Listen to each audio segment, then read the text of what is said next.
سڵاوتان لەبێ بەڕێزان. ئایا کورد لە بەرامبەر ئێران و تورکیا و گریمانەی کشانەوەی هێزی سەربازی ئەمریکا تا چەندێک ئامادەیە؟ لە کاتێکە ئابینین هێرشەکانی تورکیا ڕۆژ لە دوای ڕۆژ بۆ سەر کوردستان زیاد دەبێ و هەڕەشەکانی ئێران تونتر و تونتر بە ئاشکرا هەرێمی کوردستان ئاگادار دەکاتەوە. لەولاش ئەمریکا بێدەنگە. بێدەنگی ئەمریکا بەرامبەر ئێران و تورکیا زەنگێکی مەترسیدارە. لە ئێستاە کورد تا چەندێک بە هەموو پێکاتە و حیزبەکان ڕۆژهەڵات و ڕۆژئاوا و باکوور و باشوور تا چەندێک ئامادەیان تایە بەرامبەر ئەم زەنگە مەترسیدارەی کە هەر چوار وڵات وردە وردە ئیشی لەسەرەکەن.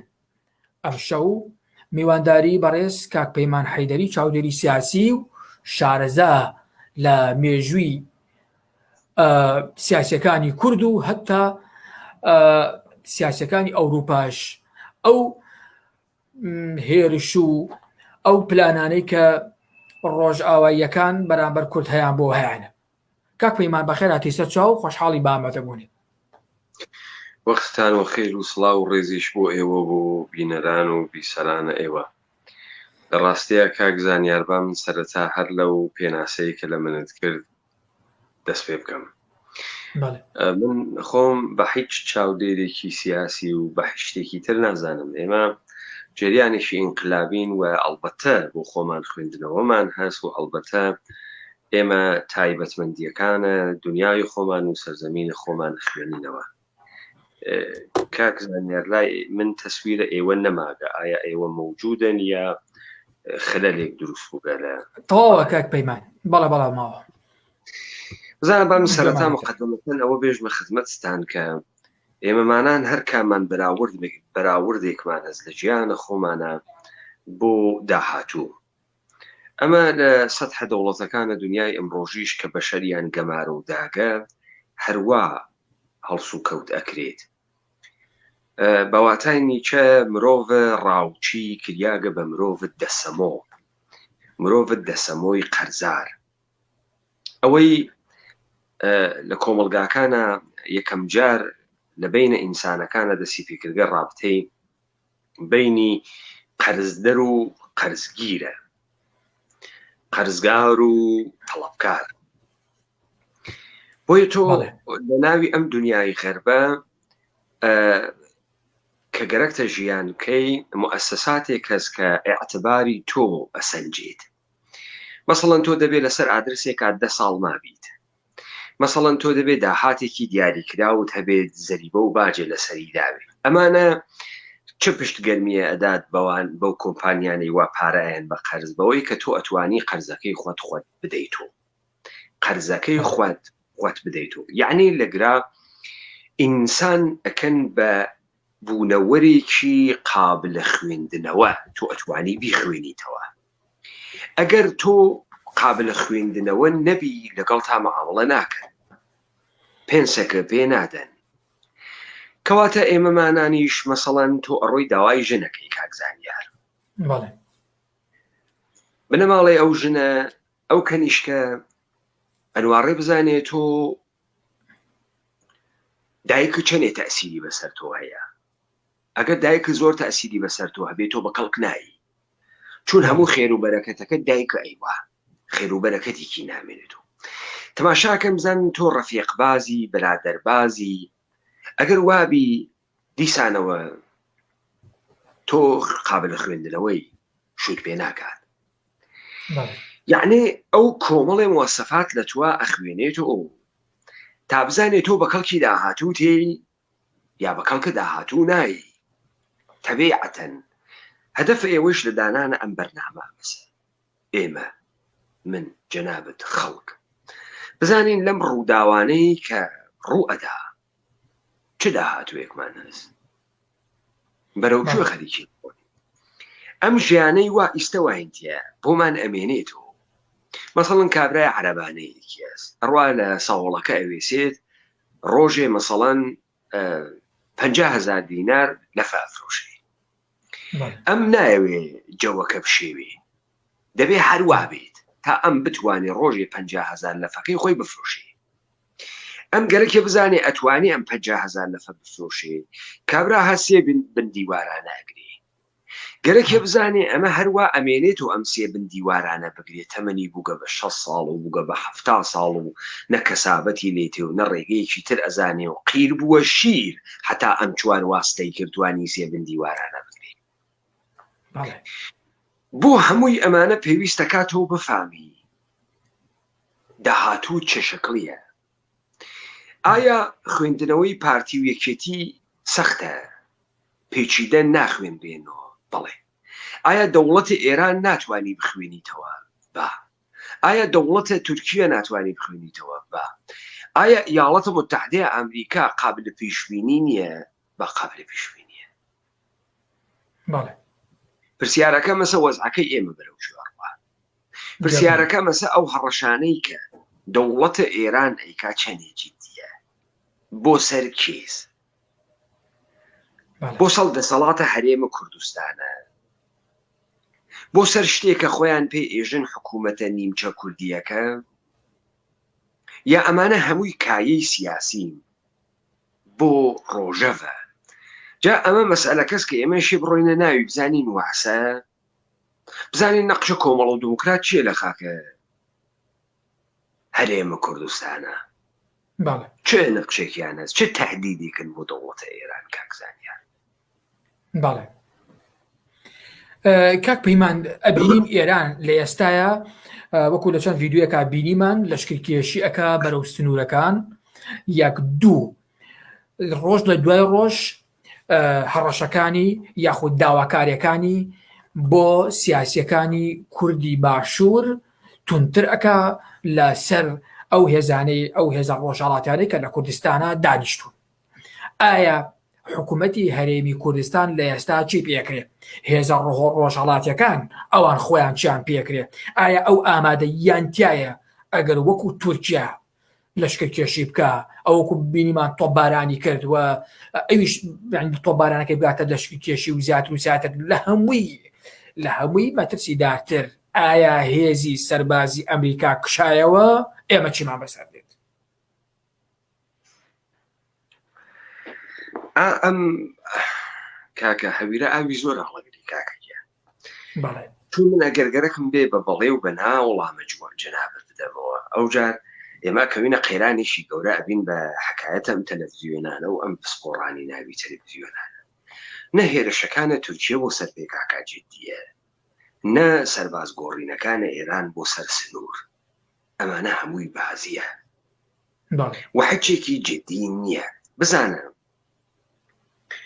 یەکێک لە کارامەتەرین مێتۆدەکانی شەڕی پارتیزانی و چریکیە سەردەمانی ئەمڕۆ کاگەینە قۆناغە شەڕەشار ئەمەسە کە هێزە چریکی نابێت متەمەرکز بێت یعنی لە جێگەی کات تەمەرکوزی گرت بێت ئەگەر تەمەرکوزی ببێت قابلە سەرکوبکردنە کاکە پێکاکە هاتووە لە قەندیل خڕبووتەوە دەوڵەتە تورکیەش دارای ئەرتەشێکی بتەوە دەی بە گوێرین ئەم تئۆریە پێکاکە ئەبێ حەدەئەقەل بە 3 مانگ تەواو بەڵام ئەڵێن هێزی پەکەکە ئەوەندە بەهێزە ئەوەندە لێزان و شارەزایە کە هێزێکی وەکو تورکیا ناتوانێت لێ ناوی ببارێت ئەخە بەچی لێزان و شارەزایەکەکیان یعنی تەکنیکان و کاکە تەکنیک و مەکنیک ناخوا لەگرا تۆ تەکنیکت ئەوەسە خۆت بڵاوە پێ بدەی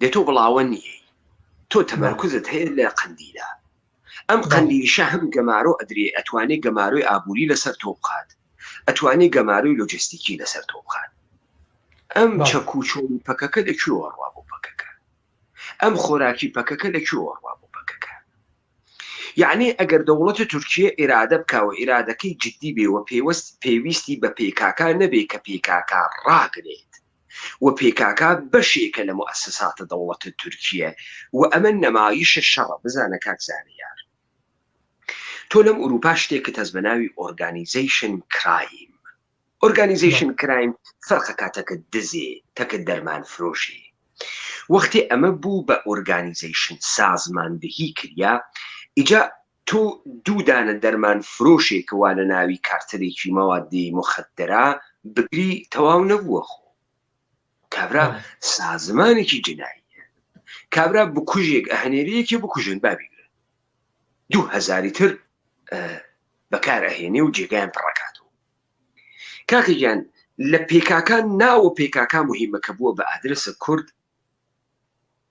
لە کوردەواری داگیرکریاک لەلایەن تورکیەوە ئەو بووە بە ئادرسی کورد جا حەزیەکان ملیۆنی کورد بکوژری وەکو ئەم گەیمانە خوێنە کاتە لەشە پێکاکا لەبەرەوەی پێکاکا مەعامڵەی کورد ئەکات تۆ گەرەکتە کورد بوێنی کێوێنیت خۆ ناڕۆیتە دەرسین بی لە دەرماڵە یەک بە یەکە کورد خۆ یەکێ ناکەی بە خێخای ئێشێ ئالەگرا ڕیش چەرمگەیەکە دروست کردوێت تا بتوانی مامەڵەی تەکا بکەی جەنابە خەڵکی هەڵەبجەی کاکزانیار وانییە لا ئەسڵا ئێستا من بڕۆمە هەڵەبجە لەگەڵ کیا قسە بکەم کاڵی خەڵکە هەڵەبجێ یعنی کێ یعنی من ئەبێ لە ئیبتیدای هەڵەبجەی تازەوە بەم لە دەرگای ماڵی خەڵکی بڵێم کاکەگیان من گەرەک بە سەبارەت بە هەڵەبجە قسە بکەم ئەبێ لەگەڵ هەموو خەڵکی هەڵەبجە قسە بکەم یا بالئەخەرە ئەم هەڵەبجە هاتوو نوێنەریان بۆ دروست کردەوە کۆمەڵی ڕیش سپی و کۆمەڵی مامۆستایان و کۆمەڵی دەم چەرمگ و زانا و پسپۆڕەکانە شارە هەڵەبجە مەگەر وایان نەکردووە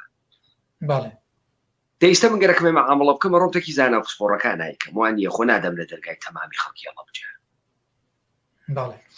تۆ گەرەکتە بەیانی بە ناوی کوردۆ کارێ بکەی ئەم کوردە کێ هەیە دەوڵەتی هەیە خۆنیەتی کێ هەیە تۆ بڕۆی بە ناوی کوردۆ مەعامڵەی تەکا بکەی خۆت هاتووی پێکاکات بۆ دروست کردووە دەوڵەتی تورکیە ئێرادە بکا پێکاکە لەبین وە لەبینەوە یعنی بەڕای تۆ ئەمە هێزی پەکەکە نییە لێزانی پەکەکە نییە کەماوە بەڵکو یعنی ویستی تورکیاەکە بمێنێتەوە ئەم پرسیارە زۆر گرنگە کاکێ پەیمان وەڵامی ئەم پرسیارەمان بە شێوەیەکی زانستی بدەرەوە کاکەجان ئەگەر ئەم دقیقە کە من لەگەڵ تۆ قساکەم لە 150 خاکی تورکیا لە ناو مترۆپۆڵەتانەکان و شارەکانی تورکیا قاچی پێکاکان لەسەر بینە قاقای دەوڵەتە تورکیا وایە کەلاک لە کەلاکی بکەوتایە مؤسساتی بدایەتە بەر تەقاندنەوە من ئەموو دەوڵەتی تورکیا چاکی پێکاکان ناکەم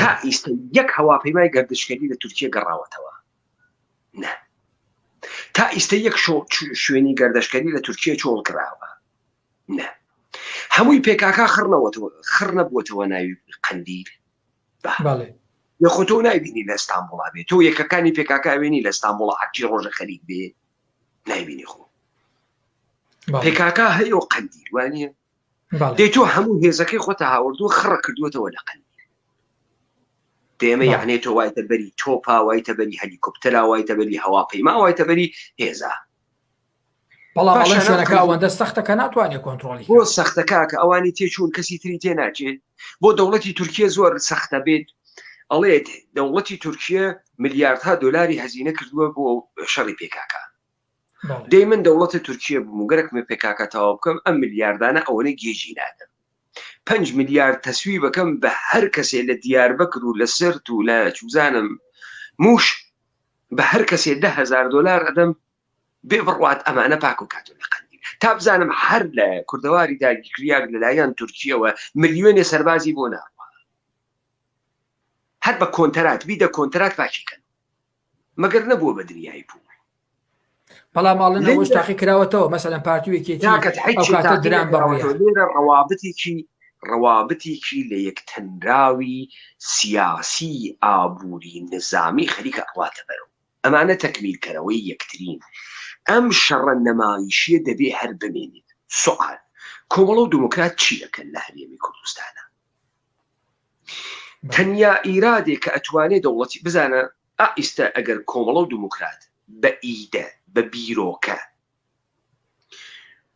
بۆ هێزە عێراق بۆ ببەخشە بۆ دەوڵەتە ئێران کێشە دروست بکەن چ لە هەرێمە کوردستانە بن چ لە ئەڵمانیا بن هەر کێشە دروست دەکەن لەبەرەوەی عەقڵە ئیدەیە باوەڕە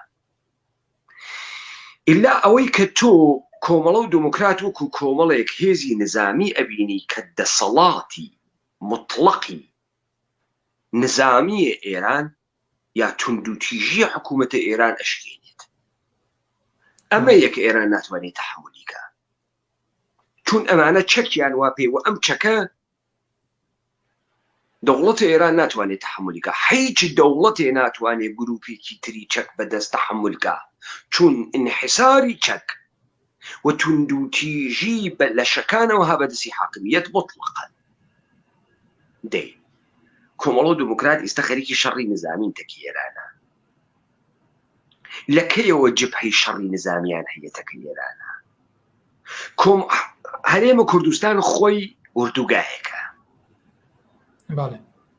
ئەمانە ئوردوگا لە ناو ئوردوگا خراون خڕکراونەتەوە 300 نەفەرن بە پیرەژن و پیرەمەرد ڕۆڵ و نەقشی ئەمانە چیە لە کوردستانی عێراق ڕۆڵێکیان هەست بۆ ماونەتەوە چی بەری بە جمهوری ئیسلامی کرد مەگەر ئەو ساڵە جمهوری ئیسلامی حەفت موشەکی لێ نەدا چی بەری پێگر 4 دەی لێ نەدا نەیکردە 21 تەختی کاک خەڵاکە بۆ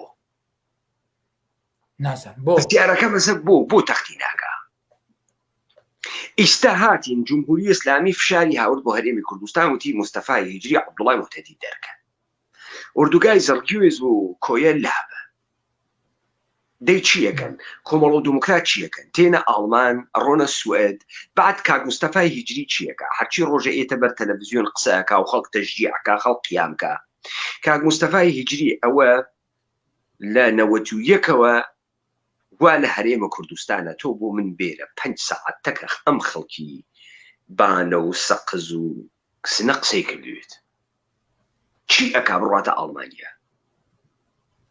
ئەی ئیستە لە کۆیە چی ئەکا عەمەلیاتە نظامی ئەکا چی ئەکا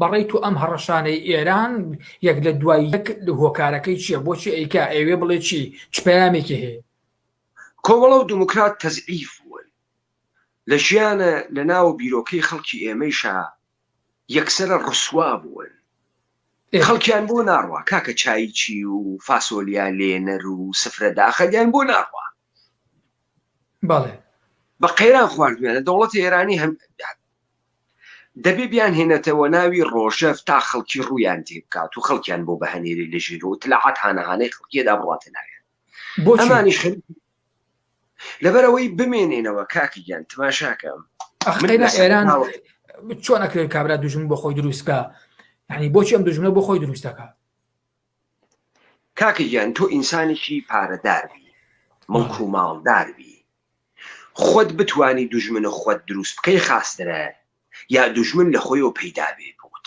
کامیان دوژمنێک کە خۆت بۆ خۆتی دروستکەی و خۆت هیدایەتی ئەکەی و خۆت ئەیبەی بەڕێوە و خۆت بنیادن ناوە تێخی ما بەقەی دوژمنایەتی ئەکەن کولەکاتۆ ئەوەی گەرەکی دوژمنایەتی تەکی تۆ بکە خۆی خزێنێتە باوەشی ئەوان وانییە و ئەوانیش دوژمنایەتەکان جددی نیە لەگەڵ منە لەگەڵ تۆە خۆ من لە سەرەتا وتم کاکەیان تۆ دەبێ مرۆڤێ دروستکەی قابلە پیشبینی بتوانی بیخوێنیتەوە کە نەخوێنراوە ناکری دەوڵەتە ئێرانی کۆمەڵە دموکرات ئەخوێنێتەوە بەرنامەیان بۆ داهێنێ پلانیان پێ ئەگێڕێ هێزێکی تری ناوێت بێت و نەیناسێت نەزانێت چۆن هەڵس و کەوتی تەکا بکە باش هەتا کۆمەڵە و دموکرات بمێنێت دەوڵەتی ئێرانی مەجال نادات بە کەسێکی تر بێتەکایەوە دەوڵەتە ئێرانی افتخاری دژمنایەتی خۆی بە کەسێکی تر نادا بە کۆمەڵە و دموکراتیەدا باشە تۆ لەم لاوە پەکەکە شەڕی پەکەکە و تووچیا بە سیناریۆیە کەزانی بۆ بەردەوامی لەم لاشەوە کۆمەڵە و دیموکرات بە یاریەکی دەستی ئێران ئەزانی ئەی باشە پارتیوەکێتی لەم نێوانەیە چین ئایا پارتیوەکێتی ئەو هێزە جددیانن کە ئەیانەوێت دەوڵەتێکی کوردی دروست بکەن ئەیانەوێ یعنی باسی کورد بەڵێ پارتی و یەکێتی فڕی بە کوردەوە نییە نە پارتی و یەکێتی هەیەتی نە پەکەکە و نە کۆمەڵە و نە دیموکرات ئەمانە موسساتی دەوڵەتانی خۆیانن پارتی و یەکێتی موسساتی دەوڵەتی عێراقە پەکەکە موسساتە دەوڵەتە تورکیە و سەر بە دەوڵەتە ئێرانە کۆمەڵە و دیموکراتیش سەر بە دەوڵەتە ئێران و موسساتی دەوڵەتە ئێرانن هەر بە ناوەکانیانە و دیارە بزانە ڕێگیان تۆ ئەگەر کوردی سەرەتا ئەبێ شەرعیەت لە دوژمنەکەی خۆت بسێنیتەوە. بەڵێ مەجالی هەر چەشنە حکوومەتکردنێک و حکوومەت ئەستاندنەوەیەک شەرعیەتە.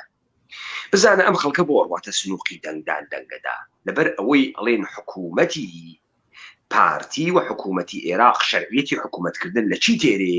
لە دەنگی خەڵکی. ئەگەر حکوومەت شەرعیەتی نەوێ کەس فەرمانی کردناوە. بەڵێ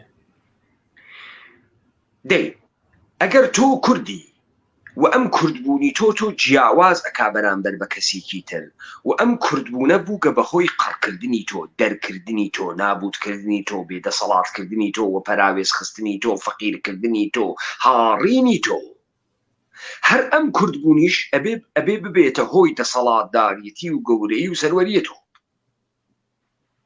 زۆر ڕاحەتە. ئێستا تۆ ئەگەر بە ناوی کوردەوە بووی بە هێزە کورد، یعنی های بە شوێنی دروستکردنی دەسەڵاتی گشتی کوردی. دەسەڵاتی گشتی کوردی لە بەردی بناغەوە لە نەفیکردنی دەسەڵاتی ئەوی ترەوە دێت. تۆ وەختێ ناوت بووە پارتی دموکراتی کوردستانی عێراق، یعنی تۆ مؤسسەی دەوڵەتە عێراقی، یعنی تۆ چوارچێوەی جوغرافیایی دەوڵەتی عێراق قبوڵە، یعنی تۆ بەشێکیت لە کیانی ئەم قەڵەمڕەوە. دەوڵەت هیچێک نییە بێژگە لە قەڵەمڕەوە نوێ کاکە. بەڵام پەکەکە هیچ ناوێکی لە خۆی نەناوە، بەڵکوڵێ بۆ تەواوی جیهان هاتوین. یعنی ئەمانەوێ دیموکراتی لە هەموو جیهان بچەسپێنین. ئەی بەوان تۆ بەوان ژەڵی یاری باشە ئەمە ڕەشبینێکی گەورەی تۆ نییە، باشە ئەمە سفرکردنەوەی هەموو ئەو هێزانە نییە کە خۆیان ناوناوە خەباتگەڕ و شۆڕشگەر. باشە ئەی ئەلتەرناتیڤی ئەمانە چین؟ کاکە سفرکردنەوەز یعنی کابرا لە پڕێکە بووگە بە کوڕێ، تۆ ئەمتە لەکوێ هاوردگە لە پڕێکا بووی تۆ کوڕێ؟ بەچی خۆ بەڕەنگی شان دەرە نەهاوردگە. عەبدوڵڵا ئۆجالان کابرایەک بووگە خوێنەر لە زانکۆیەکە هاتکەسە دەرەوە. ئەگەر پووری ئستخباراتی سووری و چەکی ئستخباراتی سووری و خاکی سووریە نەبێت، عەبدوڵڵا ئۆجالان خۆ قوڵنگەی نەوە شانگە کاکە گیان $100 خڕیکاتەوە ئەسڵە حەبسێنێت. استخباراتی سووری تۆ دروست ئەکا بۆچی تۆ دروست ئەکا؟ بۆ تۆ دروست ئەکا تۆ چۆن زۆر شیرینی یا تۆ بەکارتیت؟ تۆ بە دەردی چییە خۆی؟ تۆ ئیشی لە خۆت سوعالکەی من بە چ کەڵکێکی کابراتێن بۆ بەکارە بەهێنێت؟ لە ئان و سەدەمێکە احتیمال ئەمان شتێکیان بۆ ئەوان کردو، بەڵام دواتر شەرت نییە هەتایە ترەمە لێجە فەرمانڕەوای ئەوە بێ لە ژێری ئەمری ئەوە بێ.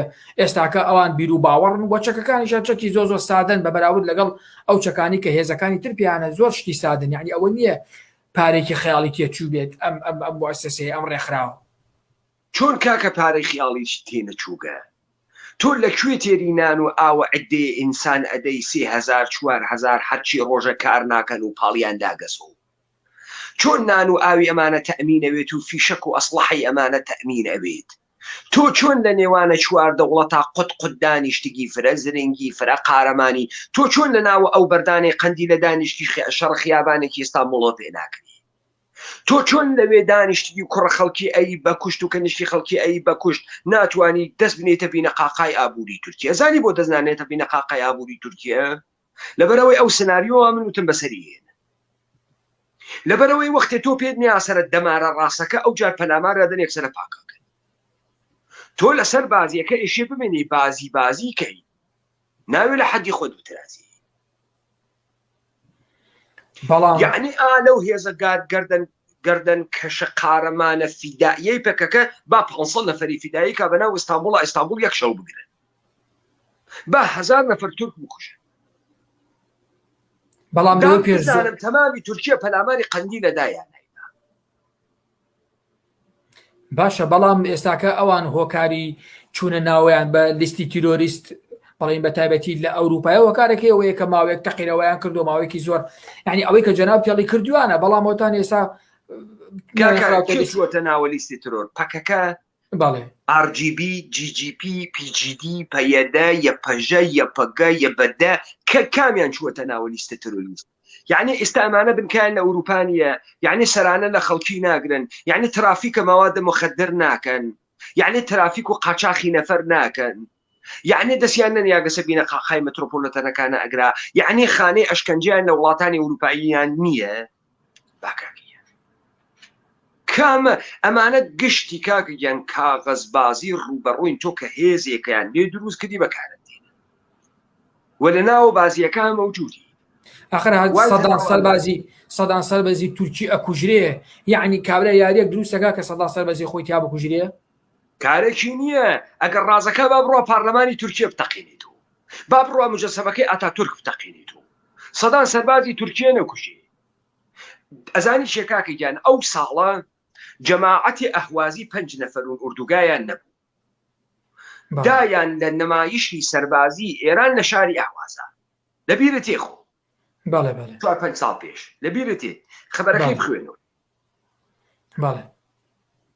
24 نەفەریان کوشت نمایشی سەربازی. دەوڵەت ئێران و پەلەپەر هاتووتی داعش وکە، ایالاتە متحدە ئەمریکا وتی حملەی تەرۆریستی وکە، شۆرای ئەمنیەتی سازمانی ملل متحد وتی حملەی تەرۆریستی وکە، کۆنگرەی ملەتهای فدراڵە ئێران یعنی کۆمەڵە دموکرات بەلوچەکان تورکەکان حیزبە ئەلەکیانە محکومیان کرد وتیان تەرۆریستی. ئەزانی بۆ لەبەرەوەی دەسەکە زۆر جدی بوو، دەسەکە زۆر جدی بوو. کاکە تۆ 2 دانە سەربازە ڕەشوڕوت بکوژە، 4 دانە جەنەراڵیش بکوژە، ئەبێ بەچی؟ خۆ دەوڵەت تورکیە لەبێ ناچێت. تۆ ئشک ئۆبوهەتی دەوڵەتی تورکیە بشکێنی، ئۆبوهەتە دەوڵەتی تورکیە بە کوشتنی سەربازێکی ناشکێت. ئۆبوهەتی دەوڵەتی تورکیە بە ڕۆخاندن و ناکارەمەکردنی یاساکانی ئەشکێت، بە لێدانی مؤسساتی ئەشکێت. ئاغەگیان قەینا بەڕێی تۆ ئێستا ئەم هێزی پەکەکەیە بۆ ئەوەی وەکو هێزێکی جددی دەرکەوێ ئەبێ چی بکات؟ بۆ نمونە ئەبێ دەست بنێتە بینە خاقای ئابووری تورکیە، دەبێ نێڵ یەک گەردشکەت قاچ بقاتە خاکە تورکیە، دەبێ با لە هەموو مؤسساتە دەوڵەتە تورکیە، نابێ لە یاسای تورکیە بە یاسایەکی دامەزرێت ناوی مەشروع بزانێ و ناوی خۆی بەشداری تیا بکە. ئەو یاسای دەوڵەتی تورکیە قبوڵە. ئەو حیزبی سیاسی دروست کرد گەچووکە سەر ئەو بەربەرەکانی دەسەڵاتە دەوڵەتە تورکیە بە شێوەی دموکراتیک خەریکە بەشداریەکە لەم دەسەڵاتە، خۆشی یاخی لەم دەسەڵاتە ئەم یاساسە. لەکوێ ئەوێ بە شێوەیەکی دیموکراتی بچێتە ناوە؟ ئێوە نیە کاکە گیان پارلەمانیان هەست و حیزبەکەی ئاغای دارتاش ببەخشە دەمیرتاش. باشە خۆ ئەویش فەقیرە لە سژ نایە، ئەوی ژەرەوەی کە تۆزێ بەرگری کرد لە ئەو مافی کوردوانە وشکرا ژوورەوە، یعنی بە شوێکی زۆر زەعیف و لاواز. زانیار با ئێمە لە یەکتری باش حاڵی بووین. سایکە کاگت هەر کەسێ بگرن بیخەنە زندان پیاخاسە نییە. من باسی کورد ئەەکەم، مەفهومەکە دیارە تۆ کوردی منیش کوردم، تۆ دیارە ناو زانیار مەحموودە من پەیمان حەیدەری، جەنابە کوڕە باوکو خۆتی و منیش کوڕە باوکو خۆمم، وەلێ لە یەک شتا من و تۆ ئیشتراکمان هەیە. وەختی تۆ بە ناوی هەڵەبجەی بۆ خۆت قسە بکەی، بە ناوی باوکتەوە بۆ خۆت قسە بکەی بە من ڕەبتی نییە، بەڵام وەختی تۆ بە ناوی کوردۆ قسە کرد بە من ڕەبتی هەست، چون تۆ دەسە برگە بۆ مڵکە گشتیەکە کە بەشی منیشی واقعیوە. سەرنجە داغیان تۆ وەختی بە ناوی کورد ئێشی من هێزە کوردم، چاوت دەرەهات بێژە من هێزە قەلەمونم، بە من چی؟ پارتە دموکراتە گەی و سکشوالەکانە هەموو سکشوالەکانە تورکیەن، بە من ڕەبتی نییە. وەختی تۆ ئێژی من هێزە کوردم و دەوڵەتە تورکیە و قانونە تورکیە کە منی بێ مەملەکەت کردە، کە مەملەکەتی منی بردگەوە کردگەسی بە بەشێک لە دەوڵەتە تورکیە و حکایەتێکی درۆزنانەی بە ناوی دەوڵەتی تورکیە بەسەر وڵاتی منەوە دانیاکە. ئەو جار تۆ ئەمەد قبوڵ کردگە، تەسبیتە کردگە من ئەمە قبوڵ ناکەم. فەلەستینیەکان ئێستش دەسەڵاتی ئیسرائیلیان قبوڵ نییە. باشە هێزێکی جددی وەکو جەناب دەڵێی ئەوەی ئێران ئاماژەی پێەکەی دروستە بێت لە کونفێکوونیەکە لە ناوەچە لەنا یعنی تاوا بێ، کەواتە هەر هێزێکی جددی دروست بێ ئەوەندە ناخیانێت لە ناوە برێت. ئەی باشە لەم لا چۆن لە ناوەچێ ئاغا گیان ئەجازە بدە، هەموو شتێ ڕێگەی هەیە. من عەرزم کردی وتم تۆ نابێ متەمەرکز بیت، تۆ ئەبێ هەستەگە لە جۆراو جۆرت بێشتنە و ئەشەڕکردن دروستکەی، بزانی چۆنی دروستەکەی. تۆ تەمەرکۆزە کردووە لە قەندیلە وەکو ئاوی خواردن پاکاکەن و هەچێکیش ناکەی، بەڵێ توێش کارە جدی بکەیت باش و کارە بنیادی بکەیت کاری بنیادیت کرد و ئەوێنی زریکە هەڵەسێ ئەوە بوو زریکە لە دەوڵەت هێران هەڵساوەختی ئەحوازیەکانیاندا ئەنا تا بەیانی بڕۆ لەم لادیانی ئێمە بە لە سەرباز سفر بیکوژە و بە سیجی و دەرەجدار بیکوژە عینی خیاڵی نییە بەیانێکی ترەخاتەجی بۆی مهم نییە چەندێکە مەعاشەکەی چەندێکە 4 ملیۆن تمەنە ئەکاتە 150 دلار حتا ئەبەد و دەهر 1 ملیۆن 150 دلار هەدا دەهر بکوژێتەوە ئەمە کوژەیەکێکی ترەخاتەجی بەڵام تۆ بڕۆ بدە لە ساختمانی بورسی تاران بیتەقینەوە بزانام دەوڵەت هێران تاقەت تێرێ تاقەت نەهێرێ هەتی شکاندگا باشە بەناو ئەم هەموو هێز و نیزامی و ئەو ئیطلاعاتە بە هێزەی ئێرانە هێزیەک چۆن نەتوانێت بڕوا لەوێ تەقینیوە بکە بڕۆ چۆن نەتوانێت شتێکی ئەوە بکە یعنی جەنابوو باز لە شتێکی خەیاڵی ناکەی یان ئەوەی بۆ باس دێکاکە گیان ئەژێ خاڵۆم بۆ یەگەرەکە چۆلەکەم بۆ بگرێ دێ ئەم فشە فش و قاچپانەوەکردن و ئەسلحە ئەکۆڵکردن و زلم و ئەیکاکە تۆ نەوگی تۆ پێشمەرگە مەگەر تۆ پێشە تۆ مەرگ نییە مەگەر تۆ دروست نەکریاگی بۆ شەڕەتەقەکردن مەگە قەرار نییە تۆ شەڕکەی مە قەرار نییە تۆ بمری لەم شەڕە دەی کوا بۆ نامریت دەی بڕۆ تۆ آخر کابرایەژێ من لەژێر تۆ بارانە بووم قەرادادم مزاکە دەی تۆ هەرشێ لەژێر تۆ بارانە بیکاکە خۆ بەسەر جادەی شۆسا ناڕۆی ئەی دەوڵەتە و تۆ تەکیا دەرکەوتویت و وەختی دەسە برد بۆ ئەسلحە ئەزانیە مە دەوڵەتە سەرچاوەکانیشی تەواو نابێت نە سەرچاوەی ئینسانی نە سەرچاوەی پارەی نە سەرچاوەی ئیمکانیاتی تۆ گەرەکتە لەگەڵ ئەمە دەرکەفی مەگە نازانیگە خۆ گۆزەڵە مشکێ یاخوا نەشکێ نییە لاو خەمزە ئەەکەین وە یەکتری و من تۆزیێتێ و تۆ تۆزیێتێت و با سنوورەکەمان لە یەکتری نەپارێت دە ئێمە کەی شەڕەمە نەمایشە چۆن ناکرێ ئێژێ شوانە گەرمەیلی بێت لە هەنی بەرانە پەنێرەکە دێت تۆ گەر شەڕکە بوێی دۆزیتۆ ئەبوو لە دەسێتێ 12 ئەیان هەنێری لەم لادیانە ئەکوژرێن دێت تۆ 5,000 نەفەرە داگەوە کوشت وە چی 50,000 نەفەر پەکەکە داعاکە کوشتەی داکە 50,000 نەفەر تاڵەبان ئەمریکای دەرکرد 50,000 نەفەر کوشتەی نەدا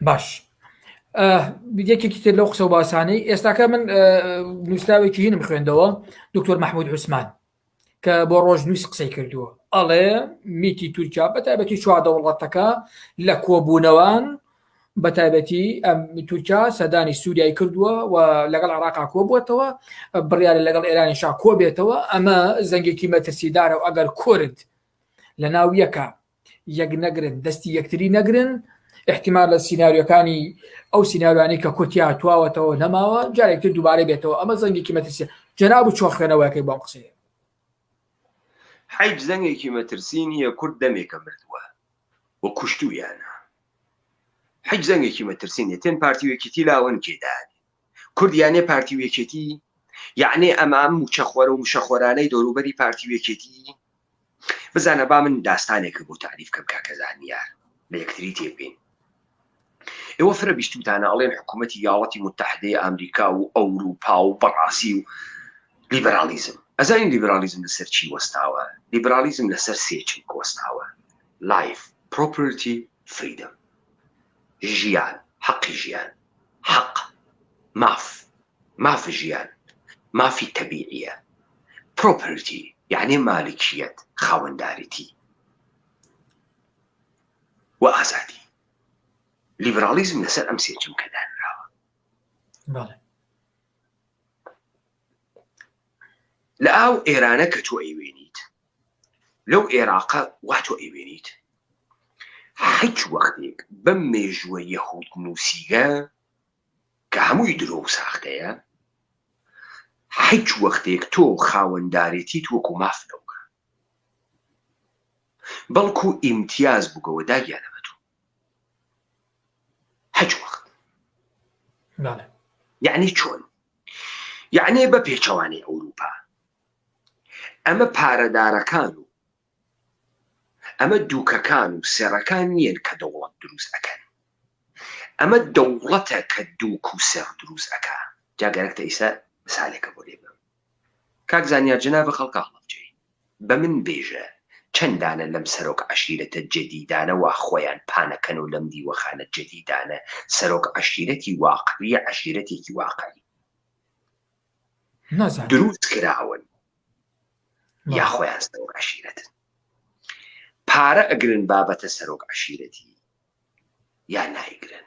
بزان ئاغاگیان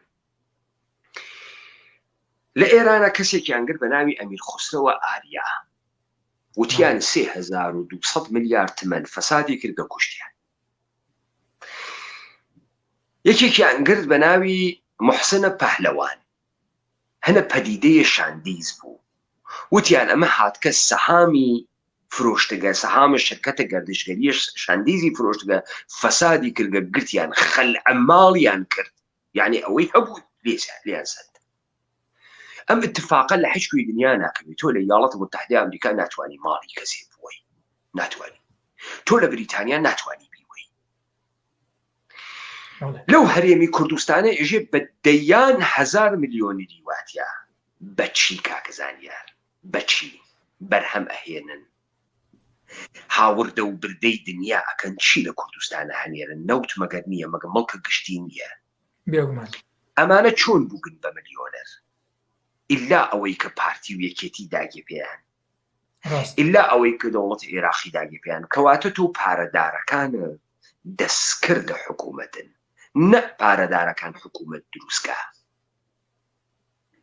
ئەمانیشە مشتێ ترسە زاور درۆزن بێبونیات خوێڕین چقانێ لێ بە دەرەچن وەکو کێ وەکو هێزەکانە عەبدوڕەشید دووستۆم و گوربدین حکمەتیار و وەکو حێزەکان ئەفغانستان مشتێ فاسدن مشتێ فاسدی بەرساختن. یەک دانە هێزە جددی لێیان بدات 1000 ڕۆڵەی بە ئیمان لێیان بە هەم لە تاران و پاکیانەکات و هەم لە بەغاوە پاکیانەکات و ئەمانە مەجموعەیەکی فەسادی بنەڕەتین تەنریاگ لە ناو یەکتریا و بابزان باشە خۆ داعش یەک نەفەر پشتگیریان ناکە. داعش هێزێکی بەهێز و وەکو خوان وەکو جەناب تەڵی جددی بوون و یعنی ئیتر باوەڕێکی تەواویان بەو شتە هەبوو کە خۆیان ئەیان کرد. بەڵام لە کورفێک و نیشان لە ناو چوول نەمان پاکرانەوە. ئەمە هێزە جددی نەبوو وەکەوەی کە تۆ باسیەکەی. کاک زانیار تۆ سەردەمی گرتنەوەی ئەفغانستانە لەبیرە 2-3 هەفتە پێش بێگومان. تۆ چەندانە فیلمی یوتیوبی تێ هەڵدانی خەڵکی لەلایانی تاڵەبان و چاو پێکەوت هیچ ڕەمیکردنی خەڵکی و دیدانەیەک بڵاوکەنەوە نە کاکە تۆ بە من ناڵی ئەم گشتی فیلمی دەستبڕین و سەربڕینەی ئەعماقی یوتیوبی داعش کێ وڵاویەکردو چۆن ویڵاتی متحدە ئەمریکا مەیلی بوێ نەیاڵێت یەک خەبەر لە هیچ کەسێک بێتە دەرەوە مەیلی بوێ بە وەفور دەستبڕین و سەربڕین و قێزەوەترین تەساویر لە دنیا تێتە دەرەوە. سوال نییە لە خۆت بیکە ئێمە. داعش هێزێکی هەڵقوڵاوی ئیسلامی دەروونە جامعەیە عێراق و سووریە و یا هێزێکی دەستکرد و سەرچاوەکەی لە جێگەیەکی ترە بۆ هیدایەتی کە لەمە سوالێکی زۆر جددیە. سوال ئەمەسە داعشە ئیسلامی سنی شیعە ستیز بۆ حملەی نەکردە یەک شاری شیعەنشین. دەی کاک زانیار تا ئێستا تەکریت خەڵکی تێجووەتەوە. کاک زانیار ئێستا مووسڵ بووەتەوە مووسر 2 ملیۆن ئاوارەکەی حەلیم و کوردستان چوونەتەوە. داعش تەمامی شارە سونیەکانی لەبین نەورد.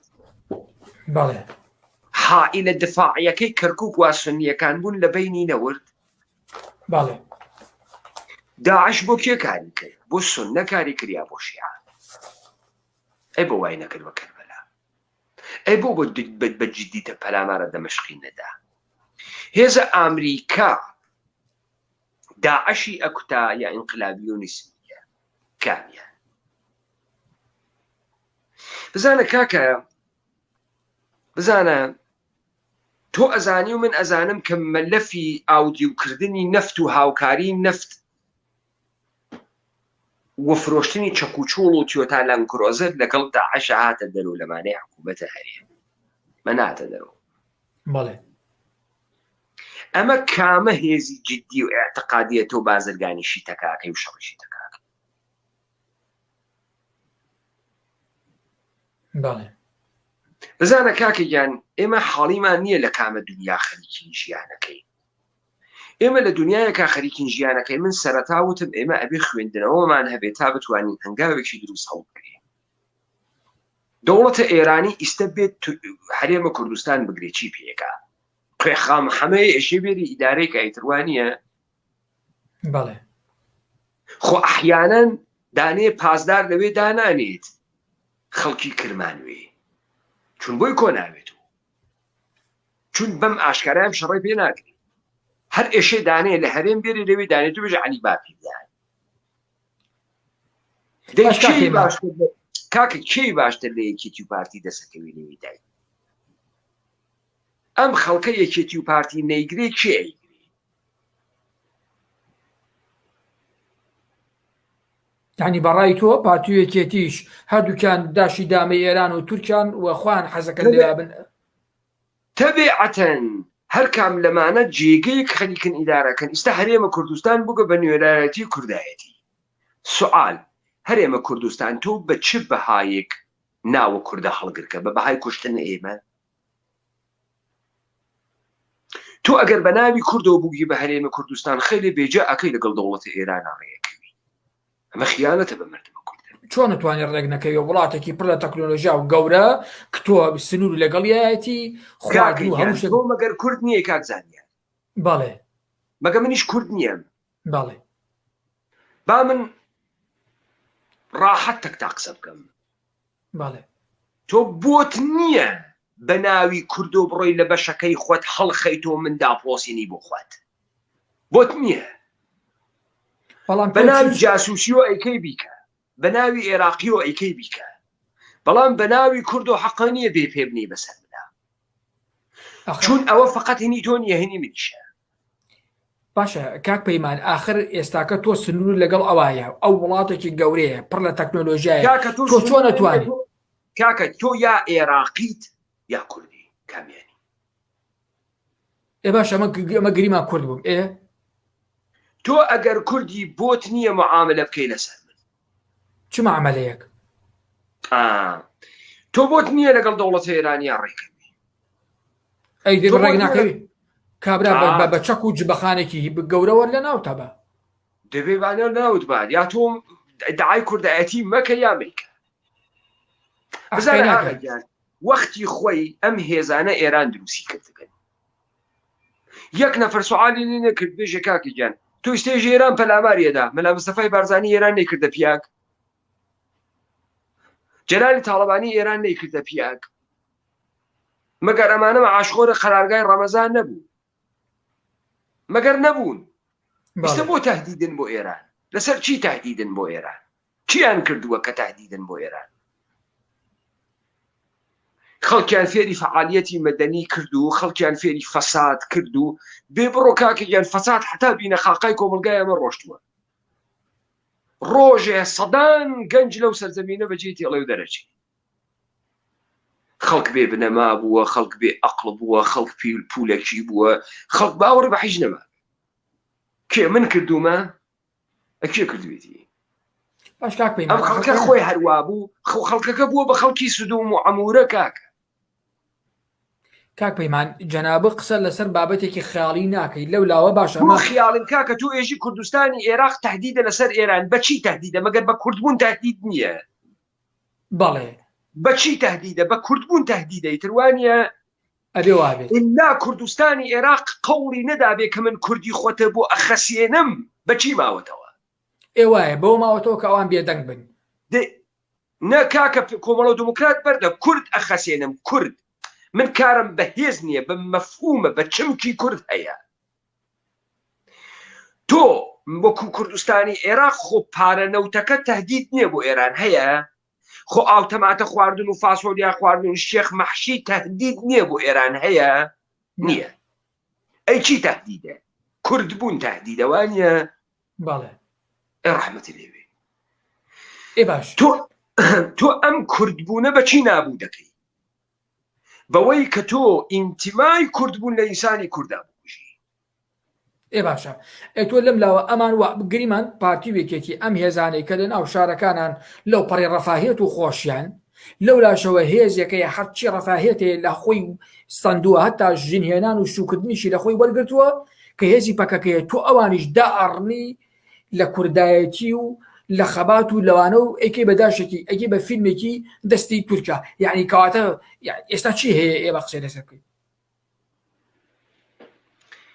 کاکە گیان تۆ هیچ هێزێکت بە درێژایی ئەم مێژووە نەبووە لە دڵی مشتومڕی کۆمەڵگای کوردستانە بێتە دەرەوە تۆ لە پڕێکا عیدەیەکت دیوە بە پارە و بە چەکوچۆڵی خەڵکی لە دەوری یەکتری کۆبووەتەوە ئەفغانی پندێکی پێشینیانی هەز ئێژێت نان کە باشە نانخۆر زیادە نانە کە فرەبوێت نانخۆریش پەیاوێت کاکە تۆ منجەڵێ فاسۆلیا ئیستە دابنێ برسی پەیا ئەبێت سوال ئەمەسە کێ ئەم پارەی بە ئێوەدا کێ ئەم چەکەی بە ئێوەدا بۆ ئێوە نەتانتوانی گە 15 لاپەڕە لەسەر کورد بنووسن کورد کێس کورد چ فەرقێکەکا لەگەڵ ئەوانی ترا بۆ ئێشێ کورد بە شوێنی دروستکردنی دەسەڵاتی خۆی بێت بۆ سوالەکە جواب نادرێت و کاکە دروست نەکریان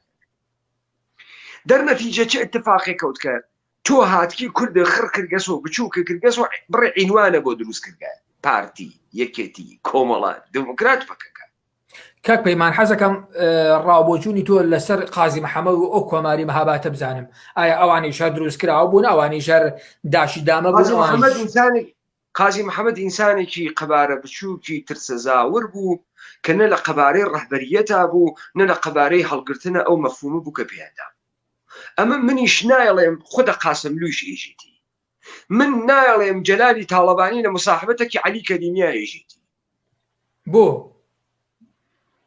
کابرایەکی قەبارە بچووک بوو کاکە کابرایەکی دەستکرد بوو لە دڵی هیچ اتفاقاتێکی کۆمەلگای کوردەوارە دەرنەهات بوو بێ ئەوەی فیشەکێکیش بتەقێنێ لە ئەو ناوە زلەی کە بۆ خۆی داینیا بوو ڕئیس جمهوری جمهوریە مەهابات کاکە تۆ ڕئیس جمهوری وڵاتێک بی چۆن وڵاتەکە تەسلیمەکەی چۆن تەسلیمیەکەی لەبەرەوەی هێزەکە نابەرامبەر بۆ معلوم سەدام حوسێن ئەمریکا عێراقی تەسلیم کرد خۆ نەکرد کردی سەدام حوسێن لە دادگاکەی خۆیشە ئەیوت من سەدام حوسێن ڕئیس جمهوری عێراق ڕئیس جمهوری قانونی عێراق وابوو کوام ڕئیس جمهورە چۆن هێزی ئێرانی بە هێزێکی دەرەکی نەزانی بە هێزێکی داگیرکەری ئەشغاڵگەر نەزانی بۆ تا فیشەکی ئاخر شەڕی نەکرد کاکەم ئاغا چوو بوو مەعامەڵەی کرد بوو لەگەڵ قاوە موسەدەد لەگەڵ چا لەگەڵ نخست وەزیری ئێرانە ئەو خمام جەلالی شێژێتی لەگەڵ مساحبەتەکە عەلی کەریمیەژێک ڕوویە مەرسەڵبڕین لە بەردەمی ئەرتەشی ئێرانە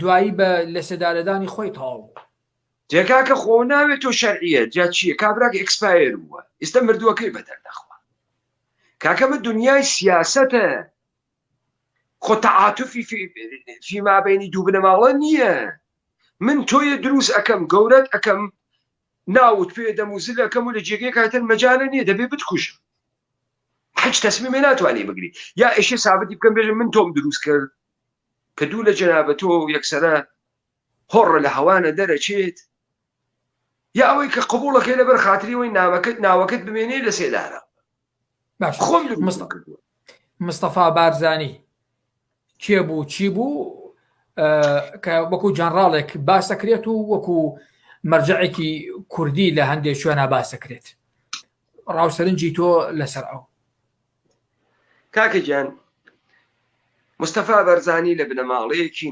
شێخەکانی نەقشبەندیەوە دێت تەمامە قدرەت و پێگەیەکیش کە هەیان بووگە بۆ خاتری مەرجعیەتی دینی و تەریقەتی بووگە ئەمانە نەخۆش ناوترین کەسانە ناوە تایفەی بارزانی نە ئەوەی کە هەمووی تایفەی بارزانیش لەگەڵ ئەمانە وەکو ئەمان بێت بەڵکو ئەمڕۆ مخالفینی جددی ئەمانە ناوی تایفەی بارزانی بەڵام دەستی بێدەسەڵاتیان هەموو شتێ بە ناوی ئەوان کراوە ئەمانە لە بنەڕەتێکی 200-300 ساڵەی کۆمپانیە هەندە شەرقیە دروستکردنە شیوخ نەقشبەندیەتێن.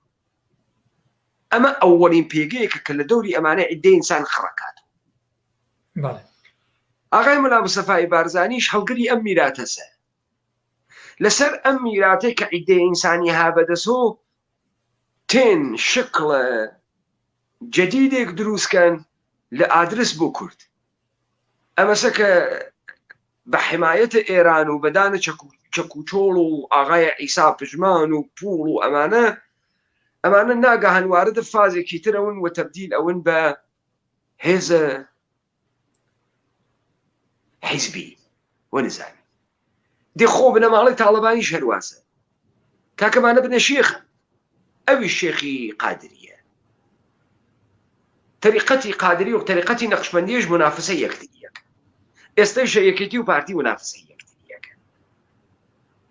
ئەمانە دروستکریاگن هەم بە شیوخەکان و دروستکریاگن هەم بە حیزبەکانیان و دروستکریاگن. دروست کراون بۆ ئەوەی ئینتیمای کورد لە کورد بسێنەوە، شوناسی کورد لە کورد بسێنەوە.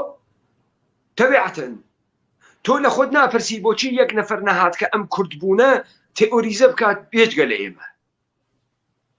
چی و ئەم کوردە 100 ساڵە عەقڵێکی تیا نەبوو بێت ئەم کوردیەتە تێئۆریزە بکاتەوە تا ئێمە بین. بۆ نەیان کرد. کاکە تۆ بێ تێئۆری شەڕە پێەکرێ، تۆ بێ قانون حکوومەتە پێەکرێ، کاکە تۆ بێ دانانی دەستورێک دوکانێک کە پێوە ئەچێ بەڕێوە پێ ناچێت ڕێوە ئاغەیە. تۆ چۆن هێزی کوردیت؟ چۆن هێزی کوردیت؟ کێ دروستی کرد؟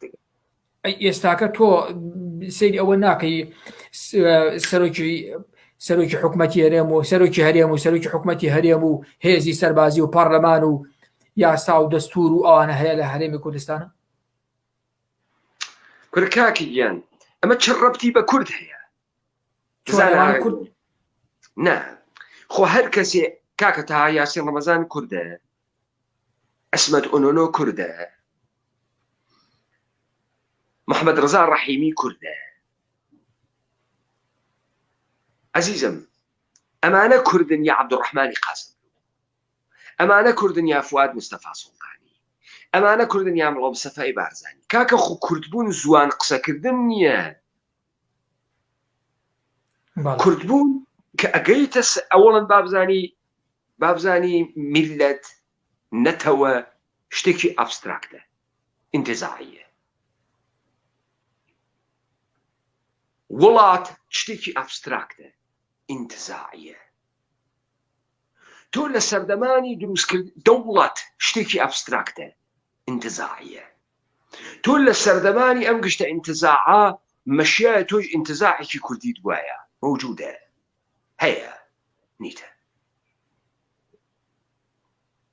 تۆ چۆن ئەزانی کوردی خیانەتی بە کورد کردو ئەگەر پێوانەی کوردیەتە نەبی؟ چوزانی خائینە یا خادمە؟ ئیستا بۆ مەسعودی بارزانی خادمە؟ بۆ خادمە؟ کوردستان وانە خەریتەیە کامە دنیا، کامە کورسی سازمانی ملەلی متحیدی گرتووە، مەگەر مەسعودی بارزانی بەشێک نییە لە دەوڵەتی عێراق، مەگەر بەگوێی یاسای عێراقی فدراڵی هەڵسو کەوت ناکات. دەی بۆ تا یاسین ڕەمەزان پیاگە خراپە بوو مەسعود بارزانی پێ چاکیکە. بۆ چ فەرقێکیان هەست؟ بۆ عیسمەت ئۆنۆنۆ سەرۆک کۆماری تورکیە کورد بوو، پێ خراپێکە جەلال تاڵەبانی ڕئیس جمهوری عێراق پێ خەسێکە. بۆ چ شتی ئەم خاس و خراپیە دەرەکانە یەکتری کاکە؟ لە دایک و باوکی کورد بوو عیسمەت ئۆنۆنۆش بووکە وەزوانێ قسەی کردیان کە کوردی عیسمەت ئۆنۆنۆش کرد. کاک پەیمان ئەگەر بە تایبەتی ئێستا ئەگەڕێنەوە گریمان ئەمەی کە جەناب و باسیە کە ئێمە پارتی و یەکێتی دروستکراوی ئەمانن و یاریەکەن داشەکەن هیچ نین کوردیش نین.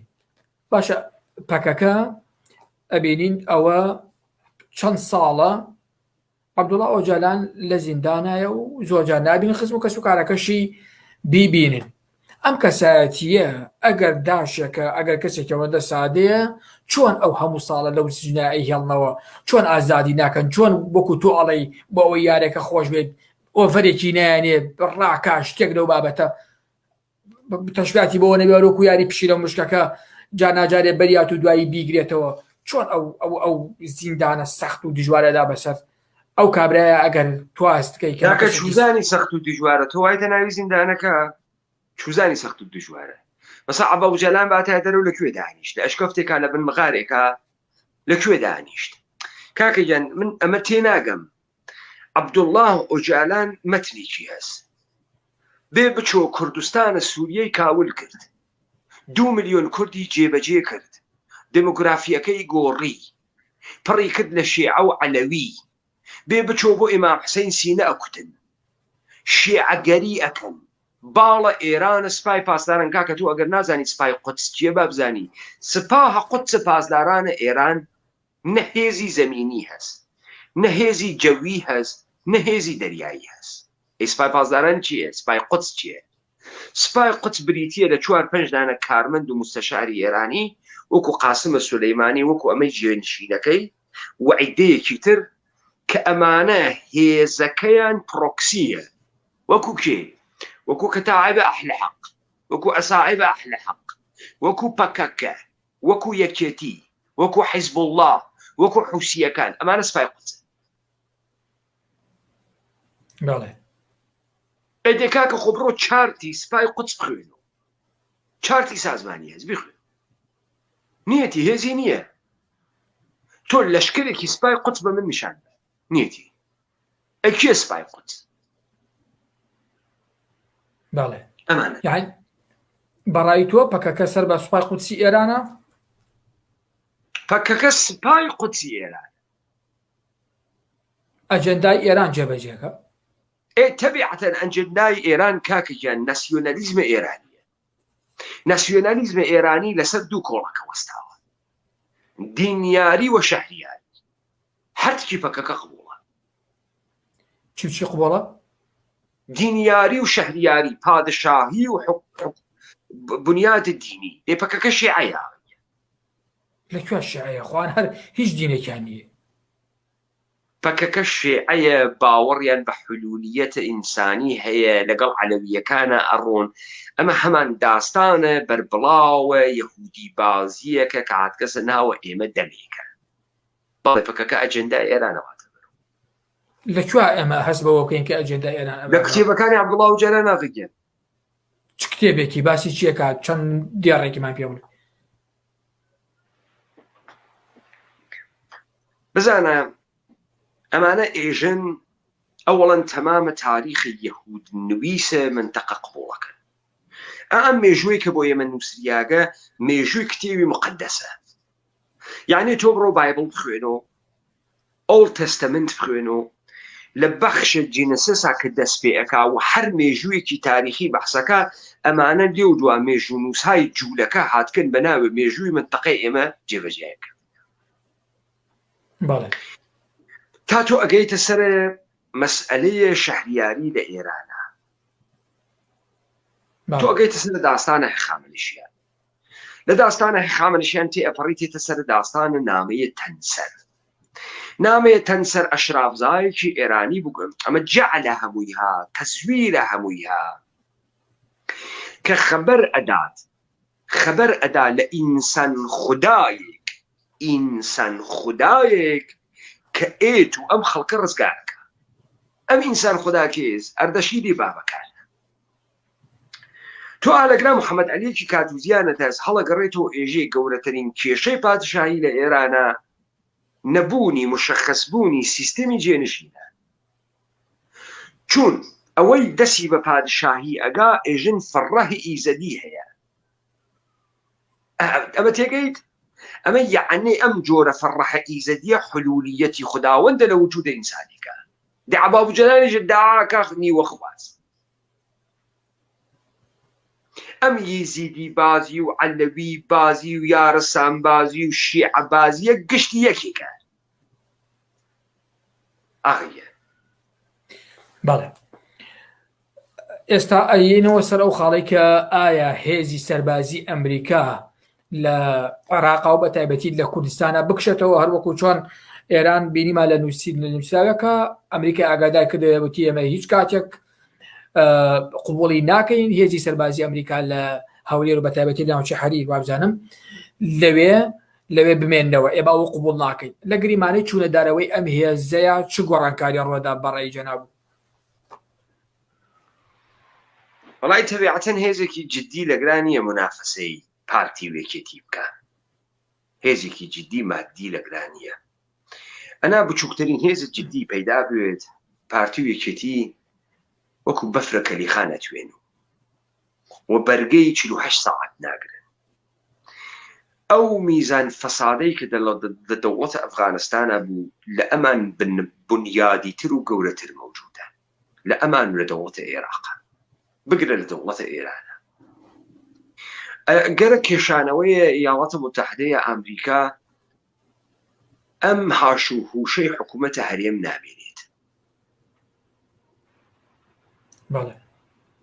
و ئەم حکوومەتە هەرێمە زیاتر واقعیەتە خۆی دەرەخا واقعیەتیشی ئەمەسە ئەمانە بەشێکن لە دەوڵەتە ئێران عێراقیش بەشێکە لە ئیمپراتوریەتە ئایندەی دەوڵەتە ئێرانی و ئیاڵاتە متحدەیە ئەمریکا تەقدیمە ئێرانی کرد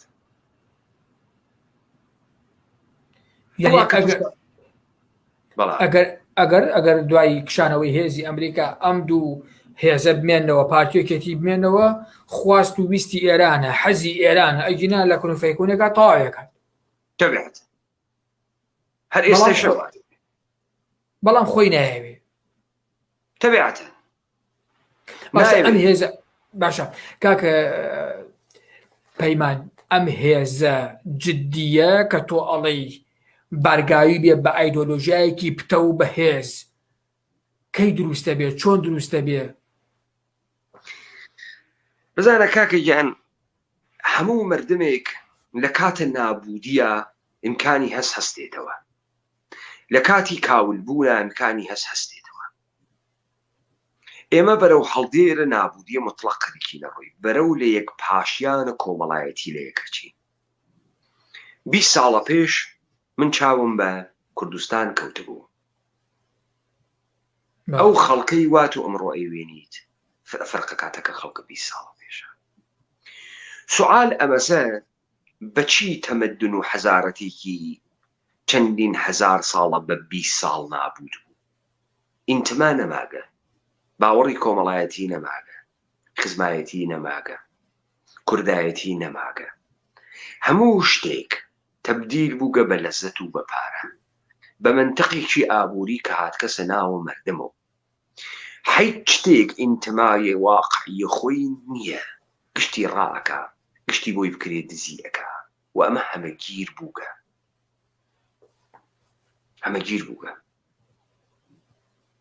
کەی ئەمە تفاقە ئەکەفێ وەختێک لەم کاولستانە بالئەخەرە ئەیدەیەک گشتی خۆ هەڵ نایە گشتی خۆ خۆی ناکوژی بالئەخەرە ئەیدەیەک هەڵسنۆ لەم خەوە غەفڵەتە کەی هەڵسێتۆ ئەوەی تر ئەگەڕێتەوە بۆ زەمەنە خۆی ئێستا ئێوە وەکوەوەی کە ئەبینم ئەکتیڤن بە تایبەتی لە سۆشال میدیایە و باز دەواکەنەڵێن ئێمە ئەواکەی ئێوە کێن ئێوە چین ئێمە ئاخێزە کوردەوارە سەر بەخۆی چەند کەس ئەوەڵین جەریانێکین ئەوەڵین ئیس عەرز دەکەم ئەوەڵین جەریانێکین وا مەتنە کوردیمان هەست و کوردایەتیمان هۆنی گەسۆ بۆ تێئۆری زەمان کردەکەم لەکوێ لە چ کتێبتان هەیە نووساوتان هەیە کتێبمان هەیە 1800 دیبەیتمان هەست دیبەیتە شەفاهی چون پێمان وایە دروستکردنە هێز بە ڕێگەی شەفاهیەوە کرێت و بە کتێب ناکرێت ئەمما حتمما نووسینێکمان وەکو دەکومنت ئەبێت خەڵک مراجعی پێ بکە وەکو مەرجع ئەبێت حتمما خەڵک مراجعی پێ بکە یعنی خەڵک لەگەڵ یا ڕوبەڕوو بێتەوە ئەما من نوکتەیەکە پێبێژم ئاغەیە ئێمە لە دنیایەکە خەریکین ژیان ئەکەین کەوە بەرچاوە تۆ تێ پێ ئێژن دنیای گلۆباڵ دنیای نێئۆلیبرالیزم دنیای بازار یعنی سنوورەکان لا بریاگن، ئابووری جیهانیە، مرۆڤەکان جیهانین، کولتور جیهانیە، وانی ئاغەیان. لە هەمان کاتا ئێمە لەگەڵ دەسەڵاتی میلی یان دەوڵەت میلەتی یان نیشن ئستەیتی ڕوبەڕووین. دێ ئەم جەریانی گلۆبالیزیشنە نیشن ئستەیتەکانی بردەسە ژێرە پرسیارە گەورەوە. بۆیە تۆ ئەوێنیت ناگەهان لەم دنیا دیوارەکان دەست پێەکەن بە دروست بوون. عەرەبستانی سعودی لە بەرامبەر یەمەنا دیوار دروستەکە، هندوستان لە بەرامبەر پاکستانە دیوار دروستەکە، ئێران لەگەڵ پاکستانە دیوار دروستەکە. لە منتەقەی بەغا منتەقەی ئەلخەزرا دروستەکەن و دیوار ئەکێشن، دیوارە ئەمنیەتی لە ئیسرائیل دیوار دروستەکەن، دیوار لە بینە مەگزیک و ئەمریکا دروستەکەن. پرسیار ئەمەسەم تەناقۆزە گەورە بۆ دروستەوێ، ئەم پارادۆکسە بۆ دروستەوێ، مەگەر ئێوە ناڵێن دنیا سنووری نییە. ئەم دیوارانە بە چ بیانویە دروستەکرین؟ بە بیانووی ئەمنیەت، بەرگرتن بە هاتنی پەنابەر، بەرگرتن بە هاتنی ئەسلحە، قاچاقی ئەسلحە، بەرگرتن بە هاتنی تێرۆریزم، بەرگرتن بە هاتنی مەوادی مخدر، بەرگرتن بە هاتنی کالا. پرسیار ئەم دیوارانە توانیویانە بەربەمە بگرن؟ تۆ ئەوێنی کالایەک سنوور ناناسی، کالایەک لە چین بەرهەم دێت و بە زۆر خۆی ئەکا بە قڕووگە هەر جێگەیەک لەم دنیا گەلێکی بێت، شەبەکەکە لە جۆرا و جۆرە قاچاق دروستە کاکە بۆ دوورە. ئەکسەریەتەوە کوردانەی لای سلێمانی و هەولێر و کەلارە کە تێنە ئەم بریتانیا کشتیان خەریکی قاچاق، کشتی خەریکی قاچاقی سیگارە لەم بریتانیا، مەوادی مخدر و سیگارە. ئەکسەریەتی قاوەنیان سەتان نەوەدیان خەریکیەوەدە، ئەوەی دوکانی هەیە لە گراجگەری قاچاق فروشی. کوردیا ئافلایسنسی هەز لەگرا، یا سوپەرمارکەتی هەز، یا کارواشی هەز، وەکو بیزنسێکە داینیا بێت، وا لە ناوی شەبەکەی گەورەی قاچاقە. کاک پەیمان ئەوەی کە جەناب و باسیەکەی تۆ کوردایەتیت نەهێشت، ئیستعەرز دەکەم، تۆ کوردایەتیت نەهێشت، تۆ قارەمانێتیت نەهێشت، تۆ مەردایەتیت نەهێشت، تۆ هاتی لە جێگەیە پولپەرستی و کالاپەرستی دروست کرد. ئێستا چه اتفاقی کەوتکە؟ هێزێکی برسی، هێزێکی قاچاقچی، هێزێکی مەسرفکەر و هێزێکی کڕیار لە بەرامبەری ئێوە ویسیا کرد. تۆ ناتوانانی بەر بە هیچ کالایە بگری تێت، تۆ ناتوانانی بەر بە شەبەکەی قاچاق بگری تێت. ئێستا چه اتفاقی دەکەوێ؟ شەبەکەهای جۆرا و جۆرە قاچاق دروست بووە، شەبەکەهای جۆرا و جۆرە قاچاق نەفەر، قاچاق ئەسلحە، قاچاق کانا دروست بووە. سەپاهە پازدارانە ئێران خۆی بە ئیشرافە بەم مەوزوعە تەمامی ئەم شەبەکانە هیدایەتەکە ئیستا، خۆی تەمامی ئەمانە هیدایەتەکە، چون ئەگەر بیهێشتایە خۆی دروست بووێ لێودا ئەوەوە دەسەڵات لە بەرامبەر دەسەڵاتە. بۆیە لە کۆڵبەری گرتگە تا قومارخانەکانی ئێران وا لە تورکیە هیدایەت ئەکرێ، تا هاوردە بردەکردنە مەواد مخدر لەلایەن پێکاکاوە وا لە دەستی سوپای پازدارانە. لەم وەسەتە ئەوەی کە گەرەکێسی بێت بە هێز و دەست بنێ بە بینە قاقای ئەمانە ئێشێ لە بەردە بنیاد و دەست پێ بکات بە دانانە سەرەتایەک کە شۆڕ بێتەوە بە هەموو دنیا. ئەم شەڕە جیهانیە واخێزە کوردەوارە سەربەخۆیش خەریکی اتفاق خستنە خۆیەسی بنیانێک دائەنێ بۆ سەدان ساڵ بەردەوام بێت، پێگەیەک دائەنێ کە ئەم قودرەتە ڕۆژ بە ڕۆژ گەورەتر بێت و تا بتوانێت تەنگ بە گشت کەسێ هەڵچنێت. ئەم ئاخێزی کوردەواری ئێمە هەرتوی تیابینین، کوان ئەو کەسانی تر ئەو ئەندامانی تر بۆچی هەرتوی تیا دیارە؟ تەبیعەتەن یەکێک لەگرام مەتنە هۆنێتەوە قاو ئەکا و عیدەیە کۆ ئەبنۆ، ئەوانەی کە کۆ ئەبنۆ خەریکی خۆڕێخستن و خۆسازماندەهیکردنن، خەریکن تۆڕەکانە خۆیان ئامادەکەن، هەر کامیان خۆسەرانە، یعنی هدایەتێکی مرکزی نییە تا ئەم ئەزمونە تەکمیل بێ پێچێت. لەوانەیە بە تەمەنە من پێ بچیت، لەوانەیە بە بەڵام مەسەلە سەرێ مەسە تۆ بنەڕەتێک دائەنێ بنیادی کە نەشێوێت کە ببێ بە دەسەڵاتێکی هەتاهەتایی و ئێمە خەریکینەوە کارەکەین. بالئەخەرە لەم سەرزەمینە مەشای عەدەیە پەیدا بووایەنە بیری کورتیان نەوایە، بیرێکیان دابنیایە بۆ کارێک دەسەڵاتێکیان دابنیایە بۆ جیل لە دوای جیل لە ئەم سەرزەمینە و ئێمە دەستمان پێکردگە چ لە سەرزەمینە خۆمانە چ لە تەمامە نقاط دنیا بەردەبناغەیە ئەمە داعنین لەگەڵ تەمامە هەڵدێر و سەختیەکان و کێشەکانیە دەست پێەکەین وی بینە بەرەو خەریکی. باڵێ کاک پەیمان ئێمە پرسیارێکی ترمان نەماوە ئەگەر جەناب شتێکت بە گرنگە زانوی ئەمە نەمان کردبوو بە پرسیار ئەتوانی لە دوار جار قسە و خۆت کۆی بەحسەکانە ئەمشەو ئەگەر سادەی بکەینەوە لەبەرەوەی خەڵک قسەکانە ئێمەی بۆ خاتریەوەی بەکراوندێکی لێ نەبووگە لێ تێبگات ئەمەسە کە تهدیداتی ئێران نەمایشێکە بۆ هێشتنەوەی کۆمەڵە و دموکرات و مهمکردنی پارتی ویکێتیش بۆ ئەوەی بەسەر ئەم مردمە و بەسەر کەمبوودەکانی ئەم مردمە بن دەبێت دائیمەن خەڵک بترسێنن لە تورکیا و لە ئێران. پارتی ویکێتی بێ موافقەت تورکیا و ئێران بێ موافقەت وڵاتانە جیهان بێ موافقەت بازیگەرانە دنیا نەبوونیان هەست لە هەولێران نەبوونیان هەست لە سلێمانیا. بۆ مثال پێتان بێژم 1970 اتحاد جەماهیر شەوروی پەلامار ئەفغانستانیدا یاڵەتە متحدەیە ئەمریکا بە هەموو قدرەت و CIA هەنارد بە ملیاردها دلار وتی بڕۆ شەڕ لە بەرامبرە اتحاد جەماهیر شەوروی بکە. ئێران ترسا بوو، پاکستان ترسا بوو، اتحاد جەماهیر یاڵەتە متحدەی ئەمریکا ترسا بوو. ملیاردها دلار ئەمریکایی بوو بەهۆی دروستبوونە فرەقە جۆراوجۆر لە ئەفغانستانە تحت ناو جیهادە ئیسلامی لە دارودەسەی ڕەبانی گرتگە تا دووستۆم و تا ئەحمەد شاه مەسعود و تا ئەوانەی کە لە ژێر ناوە مجاهدین ئەفغانیا شەڕیان کرد تا ئەمەی کە لێودا موشکە سەر شانەکانیاندا پێیان ئەوتن سترینگەر و ئەتوانێ هەواپەیما بخاتە خوارەوە و مجاهدین ئەفغانی توانی ڕوسیە شکست بە.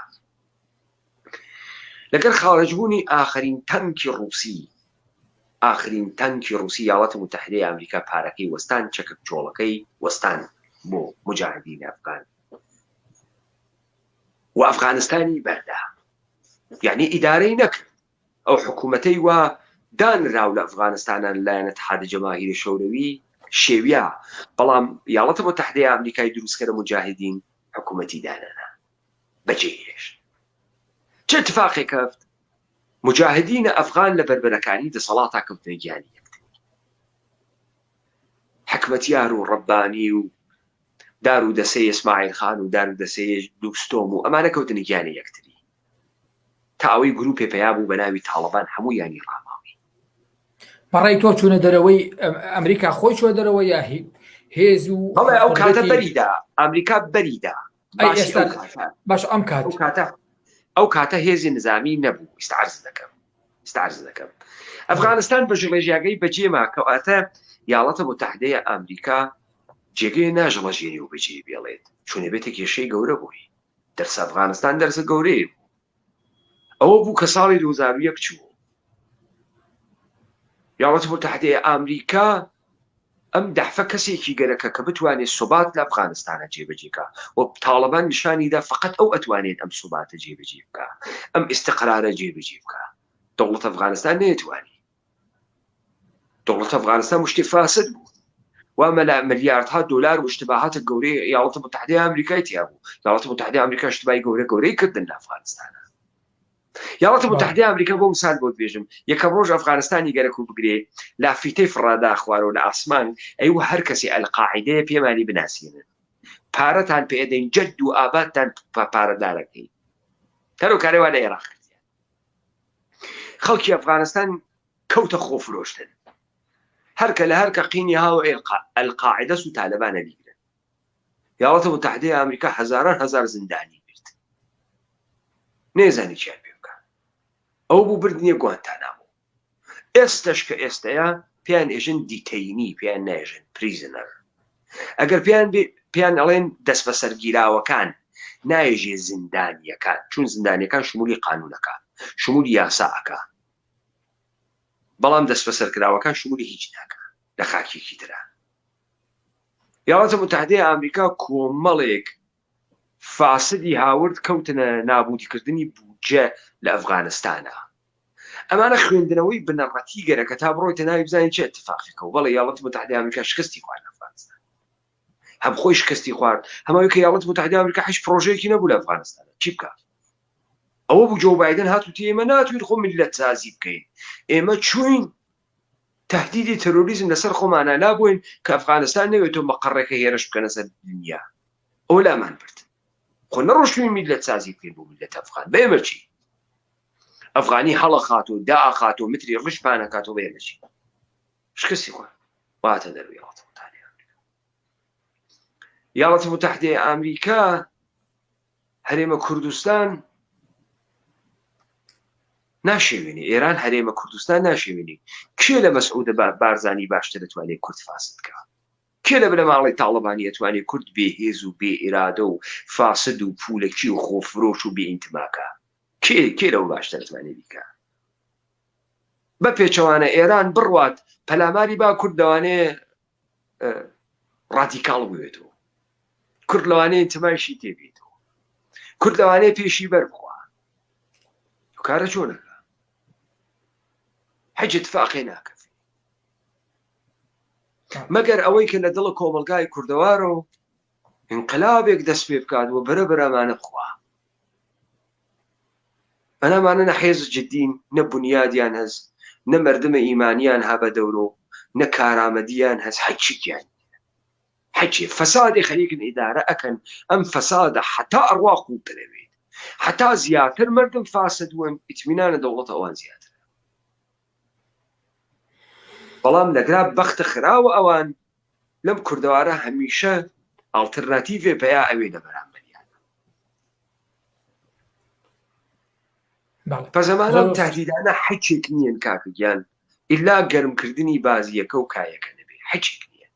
لەگرایشە با بزانن سیاست ئێشێ لەوە چی گەورەیەوە ببینی. وەختی باسی یەکێتیەکەی مەسئلەی نەفەر نییە، مەسئلەی یەکێتیە.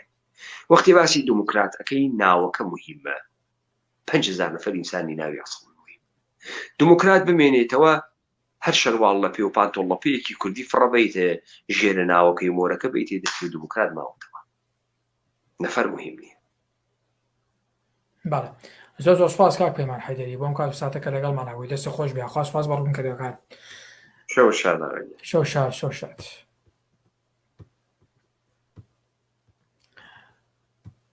بەڵێ بەڕێزان، سپاس بۆ ئامادەبوونتان تام کات و ساتەکە لەگەڵمان هەبوون یا ئەوانەی کە دواتر ئەمان بینن. ئەو بۆ پرۆگرامی کە لەگەڵ بەڕێز کاک پەیمان حەیدەری چاودێری سیاسی و شارەزار لە مێژووی کورد و ڕۆژاواشە تا بێگەشتنوێکی تر هەموو لایتان بە خۆشیان دەسپێن. کاتێکی خۆش ماڵتان هەودار.